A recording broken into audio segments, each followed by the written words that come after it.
안녕하세요. 디자인 주주 토마토입니다. 안녕하세요. 드럼컴입니다. 오늘 잘 부탁드리겠습니다. 마성님, 네. 윤석열 정부가 들어온 후부터 주식이 개판이 되고 같은 느낌이 자꾸 쎄룩쎄룩 들어요. 사실 그 전부터 6개월 전부터 개판이긴 했어요. 그래도 지금처럼 지옥에 떨어져 가고 있지는 않은 것 같아요. 어떤가요? 네. 위기가 있으면은 또 나중에 되면 이게 기회 될 수도 있어요. 정말요? 그건 아닌 것 같은데 너무 알았어. 어쨌든 오늘 할 주식은 네. 시험부터 하실 건가요? 아니면은 오늘 해주시부터 하시죠. 그러세요? 프록터 할 건데 네. 이게 게임주인가요? 아니요. 프로토 앤 갬블인데 네. 사실 갬블은 이제 도박을 영상하긴 하지만은 그냥 사람 이름이 만든 사람 이름 갬블이어가지고 하고 도박 쪽은 아니에요. 회사 이름 이따위로 편하게 만들어주나? 네. 본인의 이름도 한 거예요. 보면은 P&G로 되고 시총 455조로 굉장히 큰 소비재 기업이고 네. 우리가 많이 아는 이제 이런 이미지 보통 이제 생활용품, 패브릭, 홈케어 이런 것 쪽으로 운영이 되고 있고요. 보면은 종업원이 약 10만 명이고 뉴욕 쪽 금융거래소 그리고 CEO는 뭐 좋은 모델러 이렇게 되어 있고 있습니다. 보시면은 아시는 브랜드가 일단 질레트가 들어가 있어요. 여기 소속이. SK2가 들어있는 거 아니고요? 저거 SK2도 있고 그리고 숨 쉬세요, 숨. 이거 그리고 ORB도 있고요. 네. 화장품 회사인가요, 정확히? 아니요. 화장품도 하지만은 화공? 뭐 홈케어? 아, 홈케어. 예, 그러니까 생활용품 그렇게 보면 되고요. 네네. 보시면은 각 분야별로 이 브랜드가 1등인 데가 되게 많고요.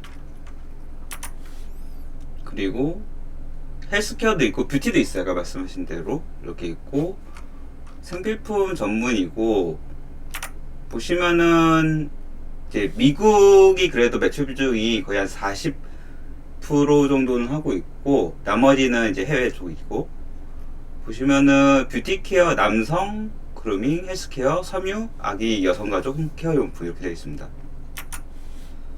배당이 높은 편이에요. 1년에 배당이 한 2.5%. 그리고 배당을 이제 한 59년간 쭉 계속 더 많이, 갈수록 많이 줬긴 했어요. 그러면 들어가시죠.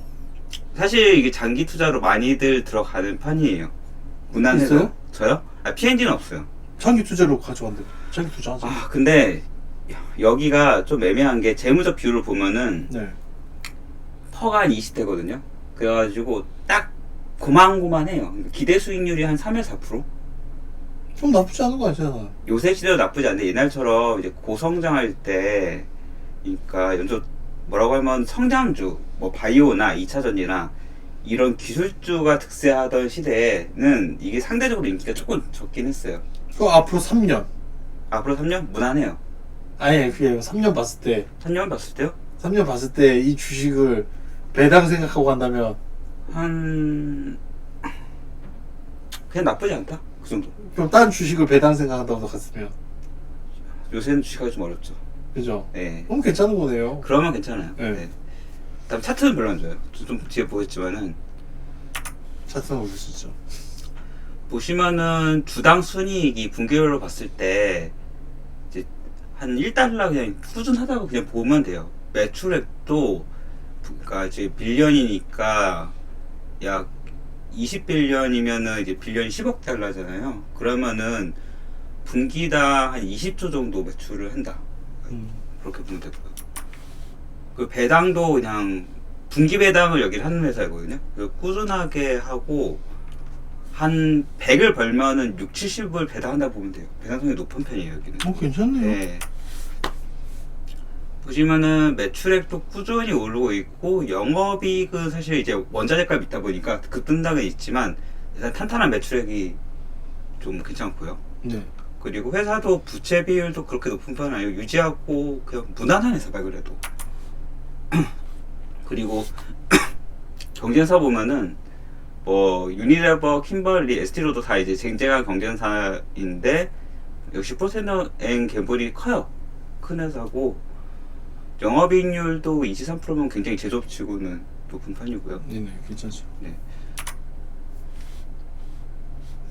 그리고 퍼 같은 경우에는 20에서 25 정도 되고 그리고 PBR이 좀 높은 게 좀 애매해요. PBR이 7이라서 사실 시총에 비해서 PBR이 높거든요. 그러니까 이거는 좀 그러니까 배당이 많아서 그렇긴 해요. 사실 이게 배당이 많다 보니까 산의 유보로 많이 쌓지 않고 다 주다 보니까 PBR이 높게 된 형성이 돼버렸어요. 이게. 여기까지입니다. 그러면 이 주식 어.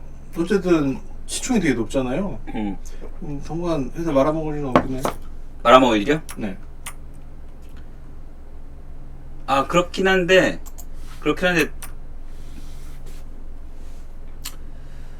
주가가 지금 미국 주식 다 빠지잖아요. 아 그거는 네, 뭐 미국만 그런 게 아니고 전 세계적으로 그런 거니까. 미국도 그렇고 다 빠지긴 하지만 무난인 것 같아요. 네. 네. 그럼 좀 갖추고 있을 때 한 3년 정도 갖출만 하는 건가요? 아까 얘기했듯이 한 3년간은 경계. 네, 대신 신청이 분할 매수를 해야 돼요. 이게 왜냐면은 전체적으로 주가 막 다 흐르고 있어가지고 지금 시점에 저점이라 생각하고 다 들어갔다가는 고점이죠. 네, 또 한 1년간 더 내려올 수 있거든요. 시장 자체가 내려오면 다 같이 밀려가지고 좀 분할 매수로는 나쁘지 않은 것 같습니다. 알겠습니다. 알겠습니다. 그러면은 헤어주시간 여기까지 하시고. 네. 다음은 동일 고무 벨트 할 건데 네네. 이거 갑자기 미친 듯이 날라가 다니고 있어요. 사실 이 주식 그렇게 오른 주식 아닌데 그러니까요. 시총도 1000억짜리 회사이고 거래대금이 이만큼 나오는 회사 아니잖아요, 원래. 원래 아니에요. 갑자기 엄청 올랐더라고요. 그래서 보니까 이게 우크라이나 재건 기대감으로 여기가 고무 벨트 같은 거 납품하는데 캐터필터라는 이제 미국 중장비업체에 여기가 고무 벨트를 납품하면서 그게 우크라이나가 지금 농기가 필요한 상황에 캐터필터 들어가면서 반사 효과가 있지 않느냐. 일단 이 재료로 올랐어요. 아무리 그래도 이렇게 많이 팔 일은 없잖아요. 사실 그렇긴 한데 납품 계약을 1,500억 정도 했다고 해요. 그러니까 거의 연간 매출 100%거든요.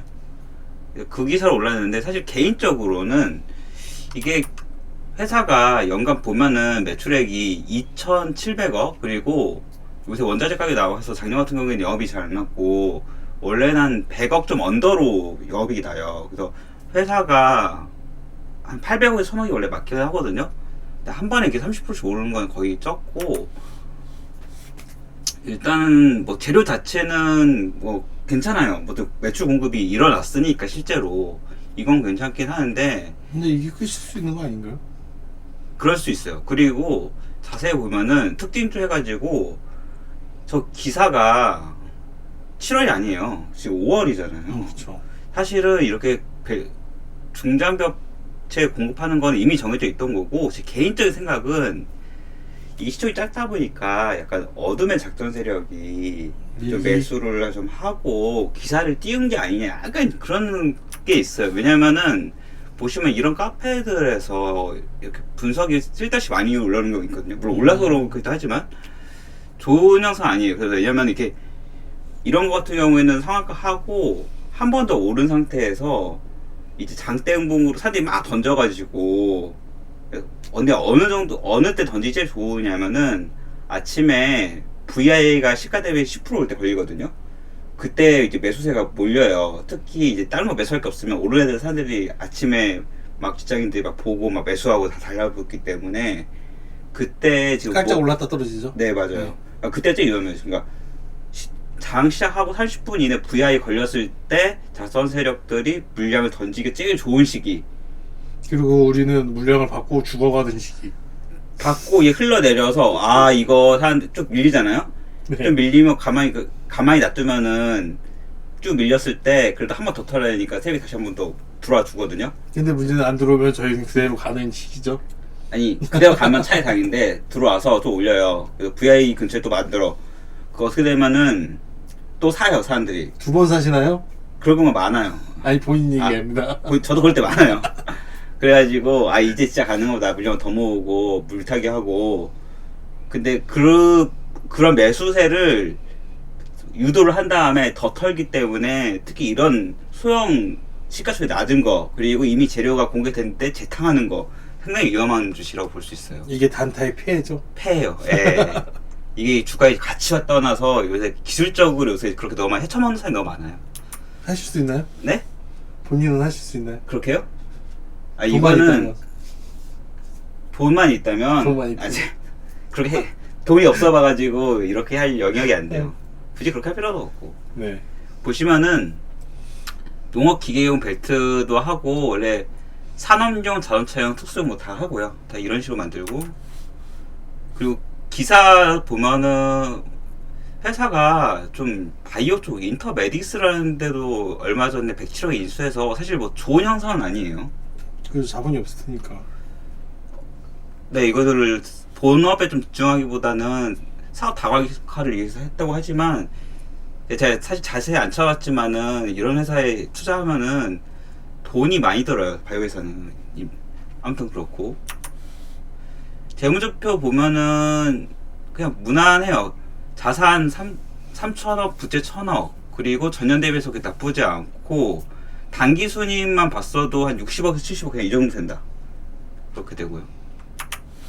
회사는 부산에 있어요. 그래서 부산 뒤에 좀 알 수 있지만은 이거 원래 좀 정치 테마주거든요. 부산 쪽에. 혹시 아세요? 알고 싶지 않아요. 아, 그래요? 네. 이게 김세현 테마주예요. 동일 고무벨트, DI 동일 이렇게 돼 있는데 짜잘한 정치 테마주 중에 그래가지고 예전에 동일 고무벨트가 움직일 때 딱 이 김세현 테마주 움직였었거든요. 당시에 이제 오거돈 부산시장 사태 아마 이분이 좀 사고치고 내려왔는데 이제 김세현 분이 이분 좀 정치인을 좀 했죠. 국회의원도 지내고 당시에 막 대선 주자도 간다 뭐 그런 말도 있었어요. 근데 이분이 왜 그러냐? 여기 DRB 동일이랑 무슨 관계냐면 그냥 가게 대표이사도 있고 대주주인데 그냥. 그래서 지주회사인 DRB 동일의 대주주이자 동일 고무벨트는 지주회사 DRB 동일과 김세현이 가지고 있죠. 그럼 나쁜 놈인 건가요? 아니요. 그렇진 않아요. 보시면은 원래는 그냥 동일 고무벨트라는 회사가 하나였는데 이게 쪼개졌어요. 그래서 DRB 동일한 지주회사 만들고 여기 인적 분할로 들어가고요. 사업계획 보면은 원래 고무벨트 부분 있고 기타 고무 제품 팔고요.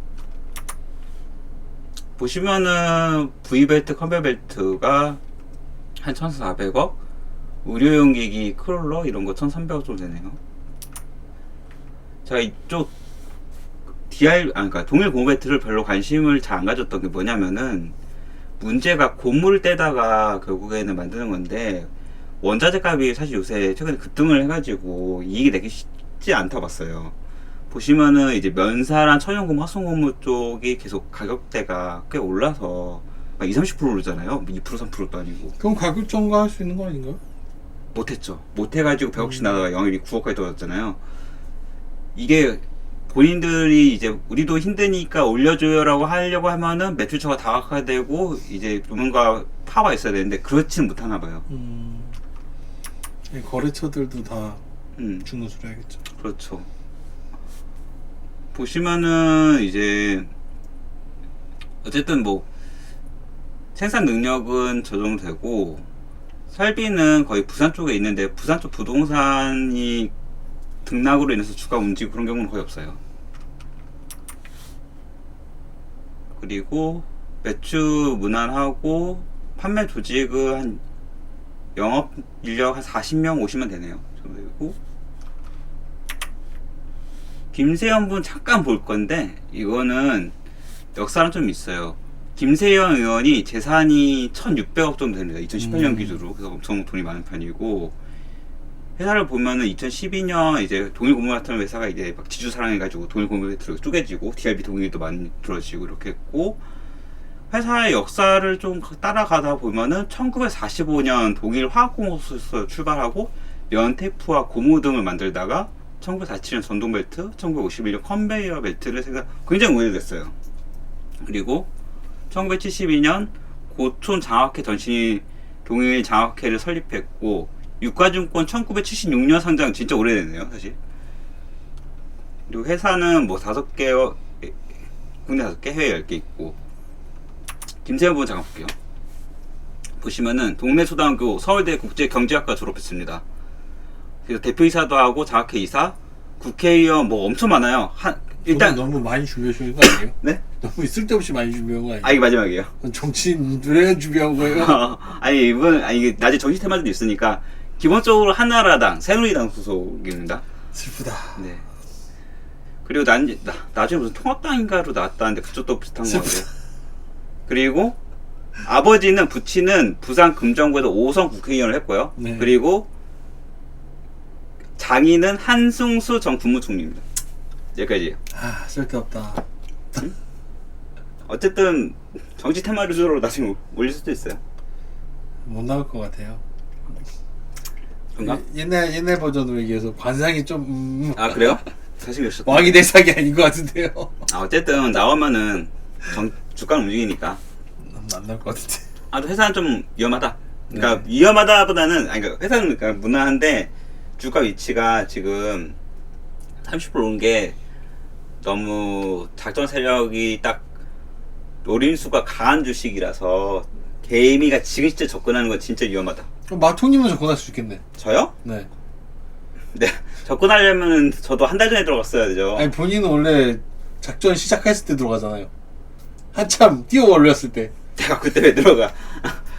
그럼 들어가는 접종 물리죠 그러면. 그래서 족족 물렸잖아요. 아니 내가 그렇게 기부하고 싶잖아. 요새 많이 들어가가지고 예전에는 재미로라도 몇 개 들어왔는데. 네, 알겠습니다. 이제 다음은 시황하시죠. 네. 다음은 시황할 건데 네. 뭐 하시는 거예요? 또 하는 거예요 이거? 아 제가 오늘 좀 하고 싶은 얘기가 있어서 뭘 하려고요? 아니 금리가 오르면은 네. 주식시장이 오를 것 같아요, 내릴 것 같아요. 금리가 오르면 말고는 그거 내할 바 아니고 내 재산이 줄고 있다는 것만 알면 되지 않을까요? 일단 금리가 오르면은 주식시장이 안 좋아요, 내려요. 자 그거를 간단히 이론적으로 설명을 드리려고요. 그럼 오늘 MBC 아니 KBS인가 MBC인가 거기 방송 뉴스에서 했습니다. 아, 했어요? 같은 생각을 하고 있군요. 전 보진 않았지만 정부 간단히 얘기도 하더군요. 뒤에 나오는데 그것도 윤석열 대통령 얘기도 하더군요. 그건 안 나. 이명박이 했던 거 그대로 따라하고 있다고. 일단 예를 들어서 이걸 이해하려면은 퍼를 간단히 알아야 되는데 네. 방송 때 퍼 많이 얘기하잖아요. 네네. 예, 퍼가 20만 시총이 1000억일 때 예를 들어서 순이익 50억이고 그러니까 한 20년 지나면은 시총만큼 된다 이런 느낌이거든요. 그러면 이게 은행 이자를 따지면은 그냥 예금이 1000억짜리 예금을 들면은 이자 5% 준다 이렇게 생각하면 돼요. 그러면은 만약 워커님이라면은 은행에서도 5%짜리가 있고 주식에서 5% 준대요. 그럼 은행 하겠어요? 주식 하겠어요? 반반. 반반 한다고요? 네. 왜요? 은행은 고정이죠. 네. 주식은 변동이잖아요. 반반. 그러면 은행이 만약 8% 준대요. 걔네도 반반. 아 그래요? 왜냐? 반은 안전자산, 어. 반은 모험. 그게 맞지 않을까요? 뭐. 왜냐면은 어쨌든 본인이 가진 재산에 투자에 다각화를 해야 되잖아요. 이게 근데 은행에 넣는다는 거는 물론 금리가 좋고 뭐 이율이 좋다고 하지만 문제는 딱 거기가 끝이잖아요. 근데 주식은 아시다시피 8% 이상도 찍을 수 있는 게 주식이니까. 맞아요. 여기 중요한 게 주식은 8%보다 많이 찍어야 되거든요. 그러면 그쵸. 주식은 왜냐면 위험하니까. 그죠. 그러면은 예를 들어서 은행이 옛날에는 1%였으면 주식은 3%만 수익이 나도 주식할 만했어요. 그죠. 근데 금리가 올라서 만약에 은행 5%면은 그 이상이 나오면 뭐 8%까지 찍어줘야 주식을 하지. 안 그러면 주식할 이유가 없는 거예요.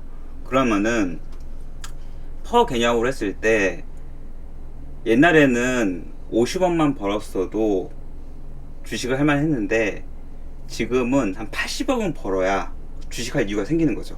그러니까 더 벌어야 된다는 거죠. 그러면은 시총 그렇게 되면은 퍼가 내려가게 됩니다. 그러니까 똑같은 시총 보면은 같은 이제 비교 대상군에서 봤을 때 주식은 위험 자산이에요. 그렇기 때문에 금리가 올라가면은 상대적으로 퍼는 낮아지는 주식시장 전체는 낮아져요. 그러니까 매력이 없어지게 되거든요. 그래서 시장 전체적으로 하락합니다. 이게 기본적인 금리랑 주식시장의 관계이긴 해요. 그래서 지금 미국이 보면 금리를 급격하게 올리고 있잖아요. 다 0.25 하다가 이거 보면은 올해 더만 0.5, 1.0, 1.75 최근으로 봤을 때 말도 안 되게 많이 올린 거예요. 그러면은 상대적으로 주식시장에서도 이거보다는 더 벌어야 되는 갭이 커지다 보니까 퍼는 낮아지고 상대적으로 시장은 더 안 좋다, 이렇게 보시면 될 것 같아요. 근데 좀 기사 보다 보니까 요새 너무 좀 생각보다 미국이 금리 올려서 성장률이 하락하니까 금리를 그냥 내려야겠다 이런 말이 나오고 있어요. 근데 나오기만 오지 현실성 없잖아요. 내리면 충격 먹을지 않을까요? 장이? 시장 자체가. 그럴 수 있는데 사실은 내년에도 올린다는 말이 있었는데 좀 분위기가 바뀌고 있는 것 같긴 해요. 근데 이게 내린다고 될까? 일단 주식은 만약 내년에도 금리가 올린다고 하면은 점점 주식할 이유가 없기 때문에 버는 것도 줄어들고요. 금리가 오르면은. 어쨌든 다행인 뉴스. 금리 인하 돌입 예상이 할 수 있다는 거야. 그리고 기본적으로 금리를 오르면은 긴축이 돼요. 회사가 뭘 사업을 할 때도 돈을 일단 많이 이자를 지불하고 시작하잖아요. 임대료도 그렇고 은행 이자도 그렇고. 그러다 보니까 돈을 약간 전부적으로 흡수하는 효과가 있거든요. 네. 그래서 이거를 너무 인플레이션이 많이 풀렸을 때 잡아내는 걸 하는데, 보다 보면은 지금 중국과 일본이 금리는 안 올리고 돈을 풀고 있어요. 얘네 나름대로 이유가 있거든요. 세계 경쟁을 같이 움직이니까. 나중에 들어가면은 막 중국과 러시아 이제 기축통화 정책이 나오는데 그건 너무 들어가니까 그건 넘어가고. 어쨌든 지금 전체적으로 긴축이니까 굳이 주식을 하기가 좀 어렵다, 이게 결론이고요. 그럼 이제 주식 빼셔야 되겠네요. 저 좀 고민이에요. 사실 고민입니다. 빼죠. 네.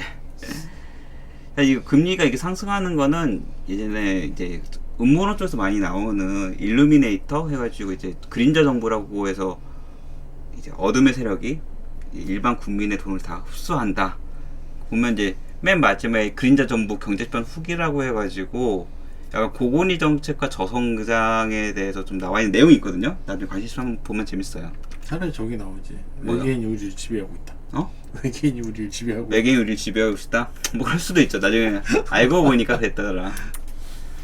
그래서 어찌됐든 뭐 주식을 하니까 뭐 찾아대서 보통 원래 호황이나 뭐 이익 상승 이런 걸로 해서 좀 찾아내는데, 2분기 이익 상승을 했을 때 보시면 기사가 이익이 상승하다 이렇게 나와야 되는데 없어. 다 암울해요. 없어. 아니 뭐 기사 왜 이렇게 나오나. 그리고 뭐 호황 뭐 있나 찾아보려고 해도 다 기사가 안 좋아요. 없죠. 네. 그래서 뭐 최근에 차량이 좀 호황이었거든요, 사실. 차량가 오르고. 근데 차량 갔다가 보니까 차량 쪽도 전기료 고로도 운영하고 하다 보니까 전기료 최근에 항전이 또 올리면은 산업 전반적으로 또 안 좋잖아요. 그리고 원자재 값도 올리고, 그럼 조선 차량도 안 좋아. 그럼 건설도 안 좋을 거고. 좋아 보이는 섹터가 없어요. 지금 운송도 안 좋겠죠. 아니? 철강, 조선, 뭐 건설 안 좋으면 운송도 안 좋은 거예요. 운송도? 다 따라가는 거 아니에요. 저 순서대로. 맞아요. 그래서 참 어렵습니다. 그리고 개인적인 생각인데, 사람이 진짜 어렵긴 어렵거든요. 근데 개인적으로는 어쨌든 먹고 사는 건 실물 경제가 중요한데, 요새는 다 금융, 가상자산이라든지 돈놀이라든지 그건 이런 정책이라든지 그것만 이용해서 너무 하면은 좀 안 좋은 것 같다. 대통령 하죠. 생산할 수 있는 걸 많이 해줘야 되는데. 대통령 하죠. 그거는 저는 보장돼 있잖아. 저는 사방에서 돈 들어오고. 이제 한번 지키기도 힘들고 아무 생각이 없다. 혼자 놀러 다니고. 훌륭한 사람들이 해야지 그런 거. 몇 명이나 올렸는데. 응? 아니에요. 일단 시황 여기까지입니다. 네. 그럼 앞으로 어떻게 하겠습니까? 어떻게 해야 되겠습니까? 뭘요? 뭐예요? 주식. 주식 어떻게 하냐고요? 네. 준비는 여기다 따로 안 했는데, 저도 예약 매수로 보통 이제 주말에 거니까 지금 걸 수 있는 시기예요? 몇 개 걸긴 했어요. 오늘 이제 이것저것 기사 보면서 네. 뭐 LS나 약간 그래도 호황인 좀 기업들이 있어요. 그리고 뭐 LF나 근데 이제 납폭 과대해가지고, 그리고 이제 이 정도는 들어가도 되지 않나 그런 회사들 좀 했긴 했는데, 근데 현 가격대로 하진 않고 거의 현 가격 대비해서 10% 정도 다 낮은 가격대 조금씩 걸어놨어요. 그래서 지금은 바로 매수하기보다는 좀 더 내려가면은 이제 이익이 꼭 나는 기업들로, 이 거의 퍼가 한 4에서 5에 육박하는 기업들로 가야 되지 않나 이런 생각이 좀 듭니다. 개인적으로. 이거 하나에서 한번 물어볼게요. 네. 저번에 저희가 정유회사를 하나 있죠? 정유회사? 네, 사우디 연결되어 있는 정유회사. SO일? 네, 지금 한 9만 정도 하죠. 그죠. 근데 만일에 9만 8천 원? 네. SO일 볼게요. 근데 만약에 네네네. 에스올이 어쨌든 사우디에서 그 기름 떼우는 거잖아요. 네. 근데 지금 미국 대통령이 음. 기름 풀라 그러잖아요. 음. 근데 만약에 그렇게 협상이 된다면 어떤 영향을 받을까? 유가가 내려가면은 사실 정유 마진업체 중에서 이 감소를 해요. 그거는 맞고, 보시면은 이게 예상 영업이익인데 유가가 이제 $50 할 때는 적자까지 날 정도고 한 80에서 $100 유지하면은 1조 정도 나는 회사입니다. 그럼 미국에서 이제 정유를 좀 풀라 해가지고 유가가 이제 나아진다. 그러면은 뭐 SO일로 봤을 때는 그냥 무난하게 그냥 1조 그냥 난다. 그래도 그러면 이거 상승했잖아요. 지금 11조거든요. 지금 건파가 10 정도 되는데 전 나쁘지 않다고 생각해요. 지금 상태에서는. 그럼 현재 상태에서 주식은 유가 따라가면 되나요? 고유가주. 응. 고유가주를 나중에 뭐 방법이 없잖아요. 전 그것도 사실 맞거든요. 맞는데 이 주식 꿈을 먹고 살다 보니까 유가가 정말 낮을 때는 던져 높아가는 시기에는 고유가주 배팅이 좋은데 이게 걔도 완전 높은 상태에서 이제 꺾일 게 예상되는 시기 있잖아요. 그러면 이익이 이게 나더라도 주가가 같이 꺾이거든요. 이익이 계속 나더라도. 또 주가 흐름에는 안 좋긴 한데 지금 이거 SO일이 한 12, 13만 원 하다가 지금 9만까지 내려왔어요. 이거 보통 많이 내려가면 8만까지 내려가거든요. 보통 차트 볼게요. 주봉으로 볼게요. 많이 내려왔네요. 네. 그래서 뭐 사실 이게 많이 좀 빠지긴 했는데 지금 시점에 주가 시장 안 좋은 고려해서 9만원대 초반이나 8만원대 후반에 그 정도면 좀 한 10% 더 빠지면 내가 잡아볼만 해요. 그래서 본인이 잡고 싶은 주식 있으면은 한 10% 더 빠지면은, 그러니까 지금 주가 있으면 2,300이잖아요. 그건 주가 한 2,100, 2,000까지 빠진다 생각하고 그 정도에서 한 잡아보면 되지 않을까 그렇게 생각합니다. 그렇군요. 알겠습니다. 네. 마칠까요? 네, 그러시죠. 시청해주셔서 감사합니다. 마통이었습니다. 들어가겠습니다. 감사합니다.